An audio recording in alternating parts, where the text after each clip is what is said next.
What's going on, guys? Welcome back to the channel. I've been trying to keep you guys updated and informed on all the recent changes and news coming out of Amazon during this coronavirus pandemic due to COVID-19. Amazon's warehouses have been totally backlogged and they were restricting non-essential products from being sent into their warehouses. And then the past few weeks, it's been limited to just 50 units. I'm here to share the good news. I have an update for you, which is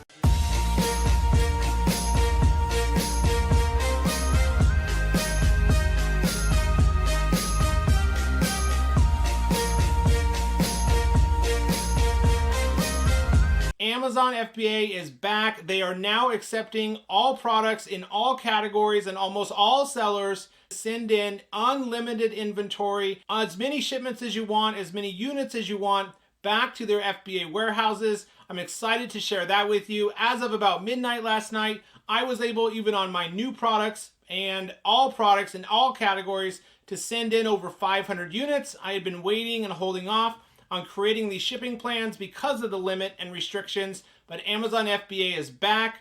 In today's video, I'm also going to give you some advice for those of you out there who are thinking of holding off, or should you start an Amazon FBA business right now. It's one of the best times in years that you could possibly start, in my opinion, and I'm going to share with you why. In today's video, I want to go over kind of what's updated, what's new. If you're out there looking to start Amazon FBA private label, what has changed? What is different? What do you need to look out for and be careful about? There's a lot of new things and changes that are going on right now at Amazon with FBA private label, fulfilling orders in Amazon warehouses, kind of some new updates on shipping and importing products from overseas. In China is usually where we get our product. I want to go over kind of what's updated, what's new. If you're out there on YouTube doing research or you found a product thinking about starting Amazon FBA, you may be wondering, is it too saturated? Are the obstacles and challenges I'm going to face going to make it worth it? If you're out there consuming content on YouTube and you're watching videos that are maybe a year or 2 years old,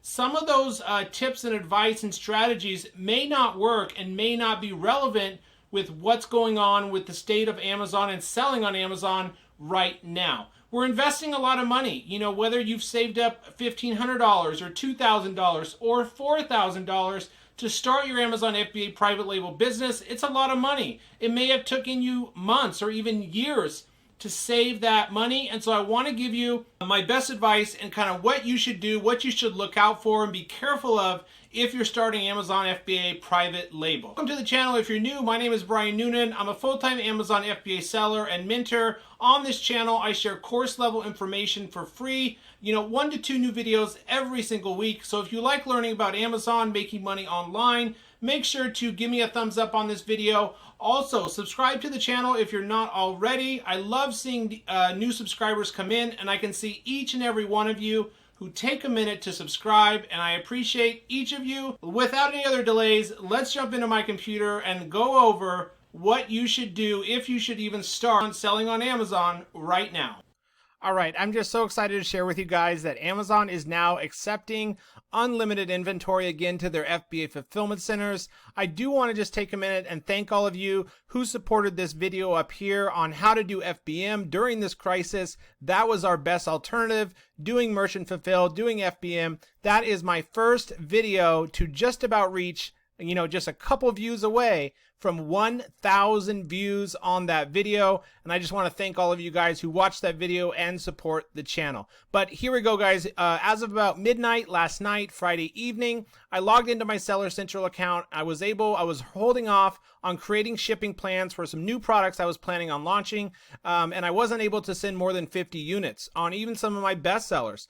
As you can see here, guys, you go in here, I do 500 units, and it says it lets me continue. Before it said max inventory quantities, 50 units. We are prioritizing household staples, medical supplies, household items. Now it is letting me send 500 units with no restrictions. This is awesome news. So if you guys are out there, you were worried about starting Amazon FBA because Amazon wasn't allowing you to ship more than 50 units, or maybe you were worried about the data numbers, I'm going to break down and give you my top advice for should you start Amazon FBA in today's video. As I understand, starting a business, becoming an entrepreneur, it's not that simple. It does take time to do research, to analyze potential products, and to think long-term about building a brand. Plus, it's a lot of money to start an Amazon business. You know, $2,000-$3,000 is no joke. Launch my first product to save the money needed to launch my first product took me almost 2 or 3 months to save that amount of money from my 9-to-5. So I understand the struggle is real and that you want the least amount of risk as possible to not lose that money and investment starting Amazon. But I promise if you follow my tips and advice on my other product research videos, choose the right product, will make your money back. Plus, it could take off. So try not to think about the negatives that could happen, but rather think about what could go right. You could sell out of all your inventory in a week and need to reorder, which is not the worst problem to have. You may launch your first product, not have any reviews, and it starts selling 10, 15 units a day. So please don't get stuck in analysis paralysis. It's something we all face starting something new, and especially doing product research. If you have any questions, please feel free to reach out to me, and I can point you in the right direction for finding products, sourcing the highest quality product, differentiating. I've got great videos on my channel as well that cover each of those in depth.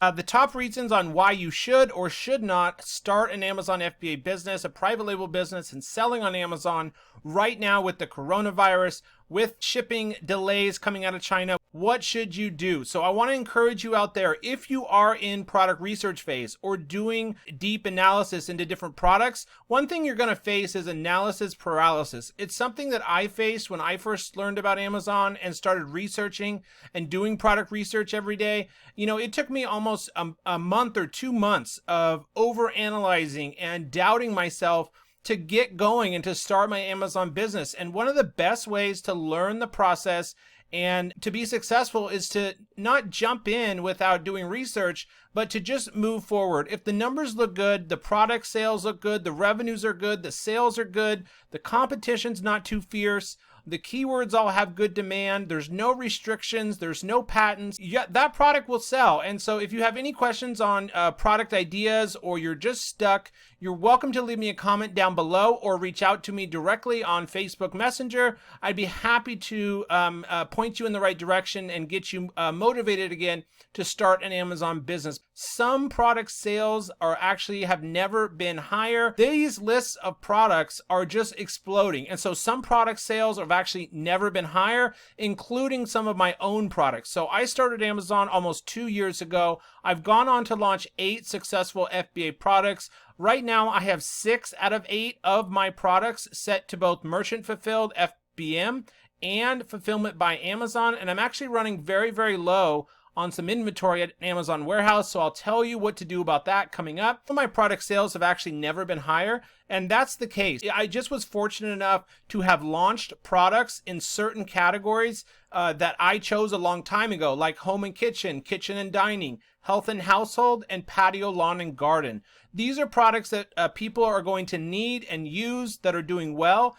These are the products that are doing well, and these are products that customers are going to need regardless of what's going on in the economy. And so those are the categories, guys, I do strongly recommend you find a product in, which is home and kitchen, health and household, kitchen and dining, patio, lawn, and garden, and beauty and personal care, but there are some restrictions on products in those categories. If you have any questions about product restrictions, again, you're welcome to leave me a comment or reach out to me. I'd be happy to point you in the right direction on getting over restrictions and which categories are gated, like food and grocery, and lighting products, and lighting fixtures, and supplements, and pills, and lotions, and serums are all going to be restricted. Not impossible to get ungated and approved to sell those products, but it just takes a little bit of work and time on your part getting approval, and may not be the best option for your first product. So shipping from China, I kind of mentioned this in the intro of the video. Right now, the best option is to go with sea shipping plus DDP.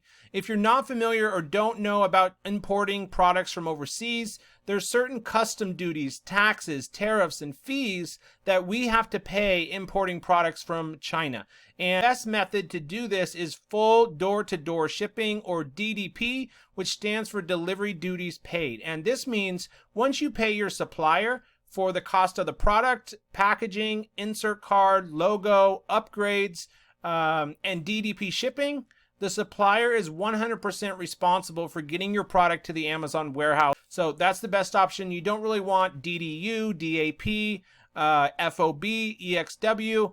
You don't really want any of those unless you want to go out and do an extra step, which is to find a freight forwarder. You can use Alibaba just like you do for finding suppliers for products. You can use Alibaba if your supplier doesn't offer DDP shipping. You can use Alibaba for finding freight forwarders. There is an option in here to look for freight forwarders instead of suppliers, okay? Right here, guys, I typed in freight forwarders, and these are shipping companies that will go to your supplier's factory, pick up your goods, label them if necessary, do an insert card if your supplier didn't do it, and package your product, put it onto cartons, and then handle the DDP shipping service for you. That's a logistics or a shipping company you can find right on Alibaba. So that is one of the best options if you're getting very high shipping quotes for from your supplier for DDP shipping. Now, air shipping DDP is really expensive, like $15 and up per kilogram,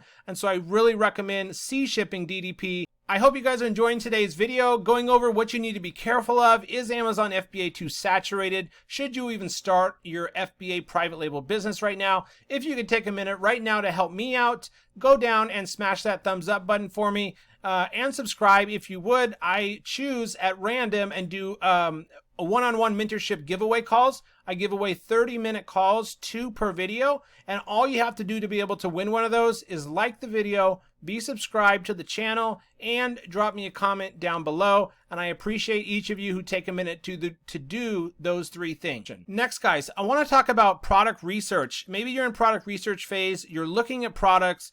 I get this question a lot, which is, Brian, can I trust the data using Helium-10, X-ray, or Black Box, or Jungle Scout? Can I rely on the data that it's telling me? And so I've got a product pulled up, climbing rope ladder. You can see here that some of these are NA for price, and revenues are 0. That just means Helium-10 doesn't have enough data on them, so it'll show 0 or NA. But I would say yes, you can trust this data. And what I recommend doing is, if you were going to go into this product, monitor these over like a 3 or 4 day period to get averages. Come back in here every 24 hours or so, day after day for a few days, and open up X-ray and kind of look at the numbers of your top competitors here. If you were going to do a similar product, take a look at what their revenues look like day 1, day 2, day 3, their price, their sales, their review count. Another option, what you can do is actually open up one of these listings that has high reviews. Go down to this Helium-10 sales graph that automatically loads once you download X-ray. This sales graph will tell you some interesting things. Number 1, when this seller first launched this product. And number 2, how has this product been selling since the seller started selling it. Number 3, you can go back and click all time and look at this red line, which is the BSR before coronavirus hit in February and March, to see if this red line stays low before coronavirus and the red line stays low year round through summer and winter. So the red line starts, that's when the seller first started selling the product. Right here, that's when they first launched the product. The red line is BSR. You want to see it low near the bottom like this.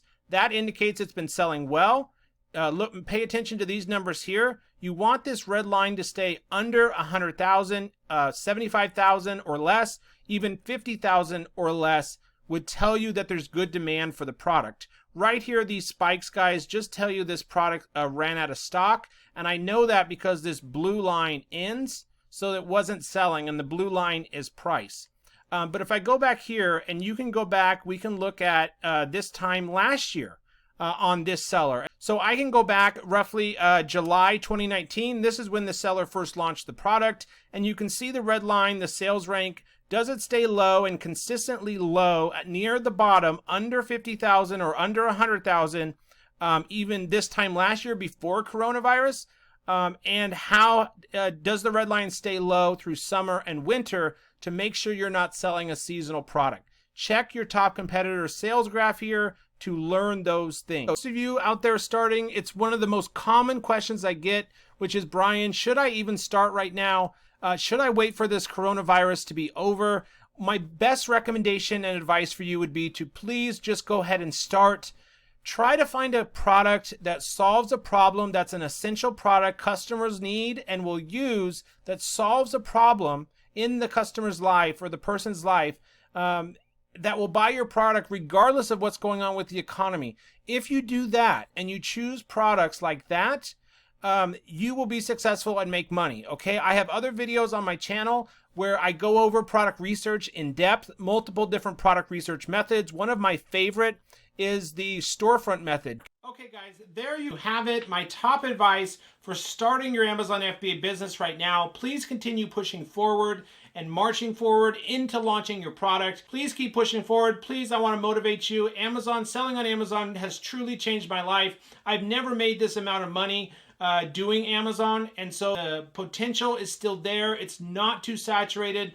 So I encourage you to please keep learning, please keep researching, please keep pushing forward on launching your very first product. I promise if you pick the right product that's not too competitive, that's not restricted or patented, and you differentiate and brand your product well, you will make money, and I can't wait to see what you do. Thanks so much for watching today's video. Really appreciate you supporting the channel. I'll see you on my next video.